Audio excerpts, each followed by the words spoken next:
রাসূল সাল্লাল্লাহু আলাইহি ওয়াসাল্লাম বলেন, জান্নাতের মধ্যে সবচাইতে উচ্চ স্তরের জান্নাত হচ্ছে জান্নাতুল ফেরদাউস। যে জান্নাতুল ফেরদাউসের মধ্যে আল্লাহ তাআলা নবী, রাসূল এবং শুহাদায়ে কেরাম যারা আছেন তাদেরকে রাখবেন, বা আল্লাহ তাআলার মনোনীত কিছু বান্দাদেরকে আল্লাহ তাআলা জান্নাতুল ফেরদাউসের অধিবাসী হিসেবে কবুল করে নেবেন। রাসূল সাল্লাল্লাহু আলাইহি ওয়াসাল্লাম বলেন, তোমরা যদি কখনো জান্নাতের কামনা করো, জান্নাতের দোয়া করো, তাহলে তোমরা বেশি বেশি করে জান্নাতুল ফেরদাউস কামনা করবে, জান্নাতুল ফেরদাউসের জন্যই দোয়া করবে। আল্লাহ তাআলা সূরা মুমিনুনের মধ্যে এমন 7টি আমলের কথা বলেছেন, যে 7টি আমল যদি আমরা করতে পারি তাহলে আল্লাহ তাআলা আমাদেরকে জান্নাতুল ফেরদাউসের মালিক হিসেবে কবুল করে নেবেন। আল্লাহ তাআলা সূরা মুমিনুনের প্রথম আয়াতের মধ্যে বলেন, ক্বাদ আফলাহাল মুমিনুন, যারা মুমিন তারা সফল কাম হয়ে গিয়েছে, যারা মুমিন হতে পেরেছে তারা সফল কাম হয়ে গিয়েছে। এরপর আল্লাহ তাআলা জান্নাতুল ফেরদাউসের মালিকদের কয়েকটি গুণ আলোচনা করতেছে। 1 নাম্বার গুণ হচ্ছে আল্লাযীনা হুম ফি সালাতিহিম খাশিউন, তারা নামাজ মনোযোগ সহকারে আদায় করে। তারা যখন নামাজ আদায় করে, খুশু খুজুর সাথে নামাজ আদায় করে, নামাজের মধ্যে দেন খেয়াল ঠিক রেখে তারপরে নামাজ আদায় করে। আমাদেরও উচিত আমরা যখন নামাজ আদায় করব তখন নামাজ দেন খেয়ালের সাথে আদায় করব। রাসূল সাল্লাল্লাহু আলাইহি ওয়াসাল্লাম বলেন, তোমরা এমনি ভাবে আল্লাহ তাআলার ইবাদত করো, উবুদুল্লাহ কাআন্নাকা তারাহু, তোমরা এমনি ভাবে আল্লাহ তাআলার ইবাদত করো যেন আল্লাহ তাআলা তোমাদেরকে দেখতেছেন। আর যদি এটা সম্ভব না হয়, তুমি যদি এটা চিন্তা কর যেন তোমরা আল্লাহ তাআলা বলেন, রাসূল সাল্লাল্লাহু আলাইহি ওয়াসাল্লাম বলেন, উবুদুল্লাহ কাআন্নাকা তারাহু, তোমরা যখন আল্লাহ তাআলার ইবাদত করো তখন তোমরা এই দেন খেয়ালের সহিত আল্লাহ তাআলার ইবাদত করো যেন তোমরা আল্লাহ তাআলাকে দেখতেছো। যদি এটা তোমাদের জন্য সম্ভব না হয় তাহলে তোমরা এই দেন খেয়াল পোষণ করো যেন আল্লাহ তাআলাই তোমাদেরকে দেখতেছে। ফাইল্লাম তাকুন তারাহু ফাইন্নাহু ইয়ারাক, নামাজের মধ্যে আপনি দাঁড়িয়ে চিন্তা করবেন যে আমি আল্লাহ তাআলাকে দেখতেছি। যদি এটা সম্ভব না হয় তাহলে মনে করবেন যে আল্লাহ তাআলাই আমাদেরকে দেখতেছে। আর আল্লাহ তাআলা তো সর্বদাই সর্বহালতে আমাদেরকে দেখতেছেন। আল্লাহ তাআলা বলেন, ওহুয়া মাআকুম আইনামা কুনতুম, তো আল্লাহ তাআলা সর্ব অবস্থায় আমাদের সাথে আছে, এটা মনে করতে কোনো সমস্যা নাই। যখন আপনি বুঝবেন যে আপনাকে কেউ দেখতেছে, তখন কিন্তু আপনি যে কোনো কাজ করার সময় সাবধানতা অবলম্বন করবেন। তো আপনি নামাজের সময় চিন্তা করবেন যে আল্লাহ তাআলা আপনাকে দেখতেছে। এটা হচ্ছে জান্নাতুল ফেরদাউস লাভকারীদের প্রথম আমল। যারা জান্নাতুল ফেরদাউসের মালিক হবে তাদের প্রথম গুণ হচ্ছে তারা দেন খেয়ালের সাথে খুজুর সাথে নামাজ আদায় করবে। 2 নাম্বার গুণ যেটা আল্লাহ তাআলা সূরা মুমিনুনের 3 নাম্বার আয়াতের মধ্যে বলেন, ওয়াল্লাযীনা হুম আনিল লাগওয়ি মুরিদুন, তারা কখনো অনর্থক কাজ কর্মে লিপ্ত হয় না। যারা জান্নাতুল ফেরদাউসের মালিক হবে, জান্নাতুল ফেরদাউসের অংশীদার হবে, তারা কখনো অনর্থক কাজ কর্ম করতে পারে না। মুমিন মুসলমান যারা আপনারা রয়েছেন, আপনাদের অবশ্যই যে কোনো কাজ করার সময় চিন্তা করা দরকার, এই কাজটা আমার দুনিয়া ও আখিরাতের কোনো কাজে আসবে কিনা। দুনিয়া ও আখিরাতের কাজে আসতে পারে না এরকম কোনো কাজ আমাদের পরিহার করা উচিত। কাজটা হয়তো আমাদের দুনিয়ার কোনো কাজে আসবে অথবা আখিরাতের কোনো কাজে আসবে। এরকম যদি না হয়, এরকম কাজ আমরা কোনো মুমিন কোনো মুসলমান করতে পারে না। কিন্তু আমরা সাধারণত অনেক কাজ করে থাকি যার মধ্যে আমাদের দুনিয়াতেও কোনো লাভ নাই, আখিরাতেও কোনো লাভ নাই, তারপরে আমরা এই সমস্ত কাজ করে থাকি।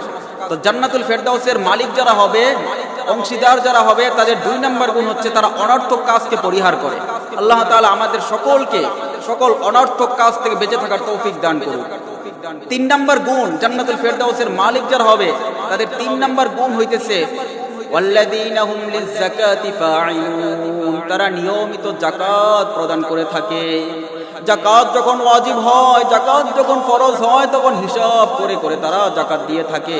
এখন যাকাত সম্পর্কে যদি আলোচনা করি অনেক লম্বা সময়ের প্রয়োজন। যাকাত যা আপনার ওয়াজিব হবে সেটাই আপনাকে দিতে হবে। আমার কত টাকা যাকাত আসছে আমি জানি না, আমি আনুমানিক কিছু লুঙ্গি শাড়ি বিতরণ করে দিলাম, এটা দিয়ে কখনো যাকাত আদায় হবে না। তো যাকাত সম্পর্কে কোনোদিন ভিন্ন আলোচনা করবো ইনশাআল্লাহ। তো একজন জান্নাতুল ফেরদাউসের মালিক যারা হবে তাদের 3 নাম্বার গুণ হচ্ছে তারা নিয়মিত যাকাত আদায় করবে। প্রতি বছরের জাকাত প্রতি বছর তারা আদায় করে দিবে। জান্নাতুল ফেরদাউসের মালিক যারা হবে তাদের চতুর্থ গুণ হচ্ছে আল্লাহ তাআলা সূরা মুমিনুনের ৫ম নম্বর আয়াতের মধ্যে বলেন, ওয়াল্লাযীনা হুম লিফুরুজিহিম হাফিজুন, তারা তাদের চরিত্রকে হেফাজত করবে, তারা তাদের লজ্জা স্থানকে হেফাজত করবে। যারা তাদের লজ্জা স্থানকে হেফাজত করবে তাদের ব্যাপারে রাসূল সাল্লাল্লাহু আলাইহি ওয়াসাল্লাম বলেন, মানুষের শরীরের মধ্যে এমন দুইটা অঙ্গ রয়েছে, কোন ব্যক্তি যদি এই দুইটা অঙ্গর জিম্মাদার হয়ে যায় তাহলে আমি আল্লাহর রাসূল নিজে তার জান্নাতের জিম্মাদার হয়ে যাব।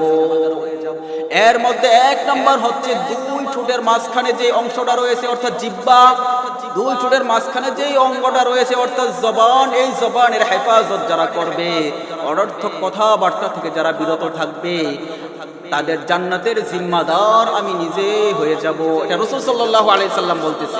এখন রাসূল সাল্লাল্লাহু আলাইহি ওয়াসাল্লাম যদি আমাদের জান্নাতের জিম্মাদার হয়ে যায় তাহলে আমাদের আর কি চিন্তা থাকতে পারে বলেন। দুই নাম্বার যে অঙ্গ সম্পর্কে রাসূল সাল্লাল্লাহু আলাইহি ওয়াসাল্লাম বলেছে, এই অঙ্গের জিম্মাদার যদি তুমি হতে পারো তাহলে আমি রাসূল তোমার জান্নাতের জিম্মাদার হয়ে যাব। সেটা হচ্ছে তোমার দুই রানের মাঝখানে যেই অংশ রয়েছে, যেই অঙ্গটা রয়েছে অর্থাৎ লজ্জা স্থান, এই লজ্জা স্থানের জিম্মাদার যদি তুমি নিজে হয়ে যাইতে পারো তাহলে আমি আল্লাহর রাসূল তোমার জান্নাতের জিম্মাদার হয়ে যাব। তো আমাদেরকে আল্লাহ তাআলা যে চারটা গুণ শুনলাম এই চারটা গুণের উপরে আমল করার তৌফিক দান করুক। এরপর ৫ম নাম্বার যে গুণ সম্পর্কে বলা হয়েছে আল্লাহ তাআলা সূরা মুমিনুনের মধ্যে বলেন, ওয়াল্লাযীনা হুম লিআমানাতিহিম ওয়া আহদিহিম রাউন, জান্নাতুল ফেরদাউসের ভাগীদার যারা হবে, অংশীদার যারা হবে, মালিক যারা হবে, তাদের ৫ম গুণ হচ্ছে তারা আমানত রক্ষা করে। তারা আমানত, তাদের কাছে যে আমানত রাখা হয় এই আমানত তারা রক্ষা করে। আমানত কাকে বলে? আমানত সম্পর্কে যদি আলোচনা করি অনেক সময়ের প্রয়োজন, ভিন্ন কোনো দিন আমানতের বিস্তারিত আলোচনা করব। আমানত 7 প্রকার বা 8 প্রকার হাদিসে পাওয়া যায়। একটা হইতেছে আপনার কাছে কেউ একটা গোপন কথা বললো, এটাও একটা আমানত। কোনো কিছু সে রাখতে দিল, এটাও একটা আমানত। আর আমানতদারিতা সম্পর্কে রাসূল সাল্লাল্লাহু আলাইহি ওয়াসাল্লাম বলেন, লা ঈমান লিমান আমানাতা লাহু ওয়া লা দীন লিমান আহদা। যে ব্যক্তির আমানতদারিতা নাই তার ঈমানই নাই। কারণ আয়াতুল মুনাফিকি সালাস, মুনাফিকের আলামত হচ্ছে 3টি। এর মধ্যে একটা হইতেছে আমানতের খেয়ানত করা। মুনাফিক আমানতের খেয়ানত করবে, কিন্তু আফসোস আমরা আজকে মুসলমান কত শত আমানতের খেয়ানত যে আমরা করতেছি, কত কথা যে আমরা এখানের কথা ওইখানে লাগিয়ে বেড়াইতেছি, এর কোনো সীমা রেখা নাই। আর কত আমানতের খেয়ানত যে আমরা করতেছি, এগুলো চিন্তা করে আমরা শেষ করতে পারবো না। তো একজন জান্নাতুল ফেরদাউসের মালিক যিনি হবে তার ৫ম গুণ হচ্ছে আমানত রক্ষা করা। ৬ষ্ঠ গুণ ওয়াল্লাযীনা হুম লিআমানাতিহিম ওয়া আহদিহিম রাউন, এই আয়াতের দ্বিতীয় অংশে আল্লাহ তাআলা বলতেছেন ওয়া আহদিহিম রাউন, ওয়াদা রক্ষা করা। একজন মুমিনের আলামত হইতেছে সে একজন মুমিন, একজন জান্নাতুল ফেরদাউসের মালিক যিনি হবে তার আলামত হইতেছে সে ওয়াদা রক্ষা করবে। যেই কথা দিবে এই কথা রক্ষা করতে হবে, এটাও মুনাফিকের একটা আলামত। সে ওয়াদা দিয়ে সেটা ভঙ্গ করে। ইদা ওয়াদা আখলাফা, সে ওয়াদা যা করে তা ভঙ্গ করে। এই যে আমানতদারিতা সম্পর্কে আর ওয়াদা সম্পর্কে যে আলোচনা আমাদের আসলো, এই জন্য একটা কথা না বললেই নয়। সামনে আমাদের নির্বাচন রয়েছে, নির্বাচনের সময় আমরা অনেকেই ভোটাধিকার প্রয়োগ করে থাকি। আর ভোট এটাও একটা মানুষের আমানত। ভোট দেওয়ার সময় আমরা চিন্তা করব যে কোন প্রার্থীকে আমি ভোট দিতেছি। আমি যাকে ভোট দিতেছি সে ভোট পাওয়ার পরে যত দুর্নীতি করবে, যত জালিয়াতি করবে, এর সব ভাগ কিন্তু আমার ভাগেও একটা অংশ পড়বে। এর প্রত্যেকটা অংশের একটা ভাগও কিন্তু আমার ভাগে পড়বে। এই জন্য সাবধান, ভোট দেওয়ার সময় ভোটও একটা আমানত। এই আমানত যেখানে সেখানে প্রয়োগ করা যাবে না। এই আমানতের খেয়ানত যদি আমরা করি তাহলেও আমি জান্নাতুল ফেরদাউসের মালিক হতে পারবো না, ভাগীদার অংশীদার হতে পারবো না, বা মুমিনের আলামত থেকে আমিও দূরে সরে যাব। 6 নম্বর যেটার কথা বলেছি ওয়াহদিহিম রাউন, অর্থাৎ এই আয়াতের 2 নম্বর, আর পুরা সূরার মধ্যে এটা হচ্ছে 6 নম্বর। তো 6 নম্বর গুণ যেটা সেটা হচ্ছে ওয়াহদিহিম রাউন, ওয়াদা রক্ষা করা। আমরা কথায় তাকে ওয়াদা করি, ভাই হ্যাঁ আপনাকেই ভোটটা দিব, কিন্তু ভোট দেওয়ার সময় কিন্তু আমি অন্য কাউকে দিব, এরকম ওয়াদা আমরা করব না। সামনে যেহেতু নির্বাচন আছে, আর এটা অহর লঙ্ঘন করা হয়ে থাকে। আমরা অনেকেই নামাজে রোজায় খুবই পাক্কা, নামাজ রোজায় আমরা খুব যত্নশীল, কিন্তু ভোট দেওয়ার সময় চিন্তা করি যে এটা আমি যাকে পছন্দ করি তাকেই দিই। এই নেতা যে সে যেমন খুশি তেমন হোক, তাকে আমরা ভোট দিতেই হবে। নামাজ রোজার সাথে ভোটের কি সম্পর্ক? অনেকে আমরা এটা মনে করে থাকি। ভোট একটা স্বতন্ত্র বিষয়, নামাজ রোজা একটা স্বতন্ত্র বিষয়। ভোটের সাথে নামাজের কি সম্পর্ক? ভাই এটাও একটা আমানত। এই আমানত আপনার, এই আমানতের জন্য আপনাকে জিজ্ঞাসিত করা হবে আপনি এটা কোথায় প্রয়োগ করেছেন। কারণ আল্লাহ তাআলা কিয়ামতের ময়দানে প্রত্যেকটি তার দায়িত্ব সম্পর্কে জিজ্ঞাসা করবেন। কুল্লুকুম রাঈন ওয়া কুল্লুকুম মাসউলুন আন রাঈয়াতিহি। রাসূল সাল্লাল্লাহু আলাইহি ওয়াসাল্লাম বলেন, প্রত্যেককেই কিয়ামতের ময়দানে আল্লাহ তাআলা তার দায়িত্ব সম্পর্কে জিজ্ঞাসিত করবেন। 7 নাম্বার যেই গুণ জান্নাতুল ফেরদাউসের মালিক যারা হবে তাদের 7 নাম্বার গুণ হচ্ছে ওয়াল্লাযীনা হুম আলা সালাওয়াতিহিম ইউহাফিজুন। তারা তাদের নামাজকে হেফাজত করবে। যেই ওয়াক্তর নামাজ তারা সেই ওয়াক্তেই আদায় করার চেষ্টা করবে। প্রথম গুণ ছিল তারা নামাজে মনোযোগ সহকারে নামাজ আদায় করবে। আর 7ম গুণ যেটা, সেটা হচ্ছে তারা তার নামাজকে হেফাজত করবে। যে ওয়াক্তের নামাজ সেই ওয়াক্তেই আদায় করার চেষ্টা করবে।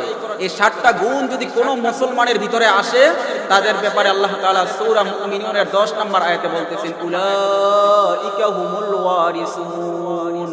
তারাই হচ্ছে জান্নাতুল ফেরদাউসের অংশীদার, তারাই হচ্ছে জান্নাতুল ফেরদাউসের মালিক। আল্লাযীনা ইয়ারিসুনাল ফিরদাউস, তারাই হচ্ছে জান্নাতুল ফেরদাউসের মালিক, তারাই হচ্ছে জান্নাতুল ফেরদাউসের অংশীদার। হুম ফিহা খালিদুন, তাতে তারা অনন্তকাল বসবাস করবে। এবার বন্ধুগণ একটু চিন্তা করে দেখেন, এই যে 6টা গুণের কথা বললাম, এই যে 7টা গুণের কথা বললাম, এই 7টা গুণ আপনার মাঝে আমার মাঝে আছে কিনা? যদি না থাকে তাহলে আমরা কিভাবে এই গুণগুলা অর্জন করতে পারি? সেই জন্য আজকে থেকেই আমাদের প্রচেষ্টা চালিয়ে যেতে হবে। যা বললাম আল্লাহ তাআলা বক্তা শ্রোতা সকলকে আমল করার তৌফিক দান করুক। ওয়া আখির দাওয়ানা আনিল হামদুলিল্লাহি রাব্বিল আলামিন।